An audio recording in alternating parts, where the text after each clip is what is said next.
જય શ્રી કૃષ્ણ. જય હો, મંગલમય હો. મહિલા દિનની શુભેચ્છા સાથે વિચારીએ છીએ. આકાશવાણી રેડિયોનું આ સૂત્ર છે સપ્તરંગી માનુની. જેના જીવનમાં સપ્તરંગ ઠાંસી ઠાંસીને ભર્યા છે તે સપ્તરંગી.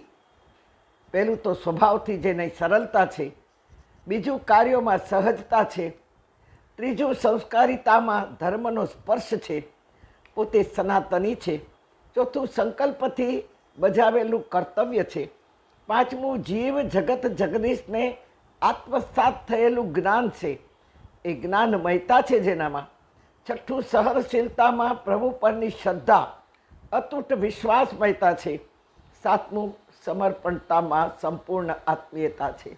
આ સાત રંગ સ્ત્રીને, માનુનીને, મહિલાને નારી બનાવી શકે. આવું શ્રી કૃષ્ણની વાણીમાં એમના હૃદયમાં સ્ત્રીનું સ્થાન ક્યાં છે, કેવું છે, જે ગીતા દ્વારા ભગવાને કહ્યું છે, મૃત્યુ સર્વ હરશ્ચાહમ ઉદ્ભવશ્ચ ભવિષ્યતામ. ગણો, કીર્તિ શ્રી વાક્ચ નારીણામ સ્મૃતિર્મેધા ધૃતિ ક્ષમા. નારીણામ કહ્યું છે, પુરુષ નામ નથી કહ્યું. ભગવાન કૃષ્ણે કહ્યું નારીણામ. ભગવદ્ ગીતાના 700 શ્લોકમાં કોઈના પણ ભગવાને વખાણ કે પ્રશંસા કરી નથી, કોઈનું પણ નામ લીધું નથી, માત્ર નારીનું, મારું અને તમારું નામ લીધું છે. હા, કોઈનું નામ લીધું નથી. આવો જાણીએ ભગવાન કૃષ્ણના દિલમાં કઈ અને કેવી નારીનું સ્થાન છે કે જે કુરુક્ષેત્રના મેદાનમાં દિલ ખોલીને ભગવાને બતાવી દીધું છે.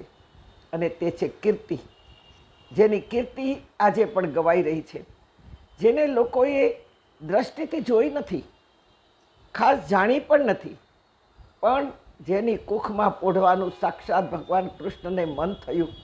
તે મહાન નારીએ નથી પેટ ભરીને ખાધું, નથી સંસારના કોઈ જ સુખો ભોગવ્યા, નથી વર્ષો સુધી કોઈ પણ જાતના શિંગાર નથી કર્યા, વર્ષો સુધી જેલના સળિયા પાછળ સિસકતી જિંદગી ગુજારી છે, નથી રડી, નથી હસી, નથી કોઈ ફરિયાદ કરી, સતત સાધના ધ્યાનમાં 8મા બાળકની રાહ જોતા જોતા જિંદગી જીવતી રહી. જગતમાં દુઃખોના પહાડ નીચે સતત દતાતી રહી, દબાતી રહી. જે પોતાના 6 બાળકોને પોતાના ભાઈના હાથે વધેરતા જોતી રહી, રડી ના શકી, હિબકી રહી, છતાં સહનશીલતાના શિખર પર અડગ રહી. માત્ર 8મા બાળકના અવતારની આતુરતામાં. કહો, કોણ છે, કોણ છે કે જે કીર્તિને લાયક છે, જે કીર્તિને અધિકારી છે, જેની પૂરા દુનિયામાં કીર્તિ ગવાઈ રહી છે, જેના નામના સવારના પહોરમાં ઉચ્ચાર કરવાથી આખો દિવસ ક્યાંય પણ સહન કરવાની પળ આવે તે જીવી શકાય છે. આવું પ્રચંડ, આવું વ્યક્તિમત્વ, આવી ભાવનાથી ભરેલું, આવા ધર્મથી લિપ્ત થયેલું જીવન કોનું છે? દેવકી માનું. હા, દેવકી માનું જીવન આવું છે, જેને કોઈ સુખો ભોગવ્યા નથી. આજના જમાનામાં પણ કોઈ બહેન ભાઈને ઘરે જાય, ના બનતું હોય તો પણ ભાઈ એને જેલમાં ન રાખે, જેલમાં બાળકોને જન્મ અપાવી અને મારે નહીં. દેવકીએ 6 બાળકોને પોતાની સામે વધેરતા જોયા છે. શા માટે દેવકીએ આવા દુઃખો ઉપાડ્યા?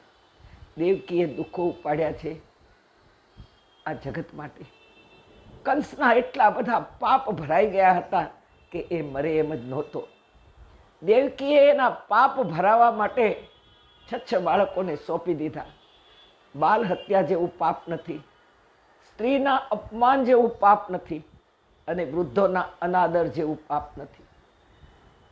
આ ત્રણેય પાપ જ્યારે ભેગા થાય છે ત્યારે વિનાશ થાય છે.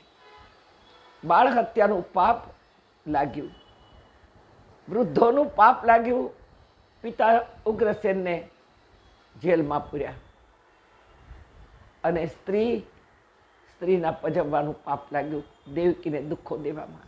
આ ત્રણ પાપ કદી કરશો નહીં.